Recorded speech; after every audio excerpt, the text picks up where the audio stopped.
I'm Andrew Roberts. I'm the facilities manager here at Washington Heights Baptist Church. We have been attending here since the early 1980s.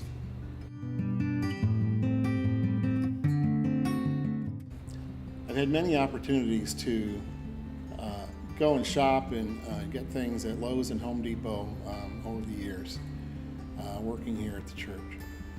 There's a man who works at Lowe's, whose name is Brian, who I've run into many times and often just said hello to him. Brian has a snarky attitude about life, and we usually come back with some smart aleck response when I ask him how things are going. But one time I said hello to him and asked him how things were going, and he got kind of serious and said he was struggling with some issues about custody for his son and some dealings with his ex. And I just simply said, I'll pray for you about that. And he just said thanks.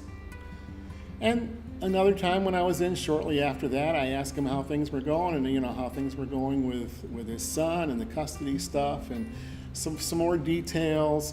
And down the road, a few months later or whatever, I asked him about similar things, and he said, we have a custody hearing coming up.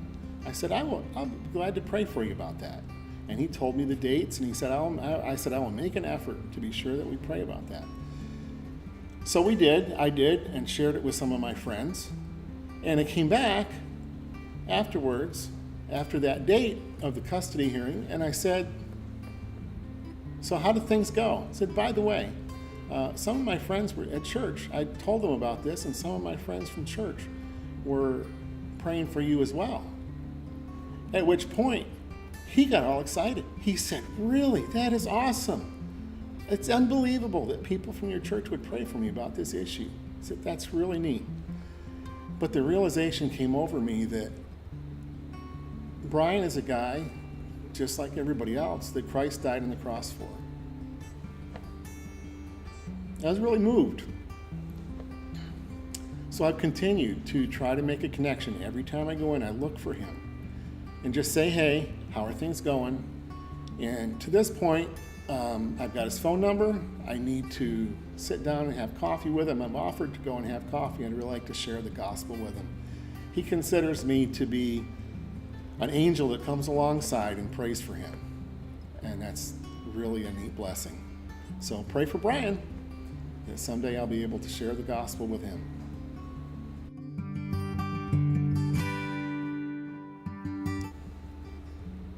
Penn Jillette of Penn and Teller, a renowned atheist, was offered a New Testament by someone who had gone to one of his shows. He said,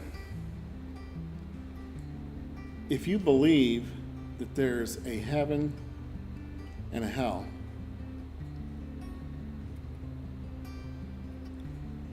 how much do you have to hate a person to not share that hope with them because it might be socially awkward? It's very true. It is very socially awkward often to just jump in and share the gospel. I think the way to get there, in most cases, is to build some sort of a relationship. If we can just be friendly, just say hi, how are you doing? And really mean it. You will often really jump into the heart of that individual, because so much of the world today is so uncaring.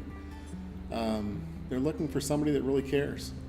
And when you do that, then you show them that you value them. As you listen to them, as you hear about the things that are going on in their lives, it shows them that you value them, just like God valued us by sending Christ to this earth so that he could die on the cross for us.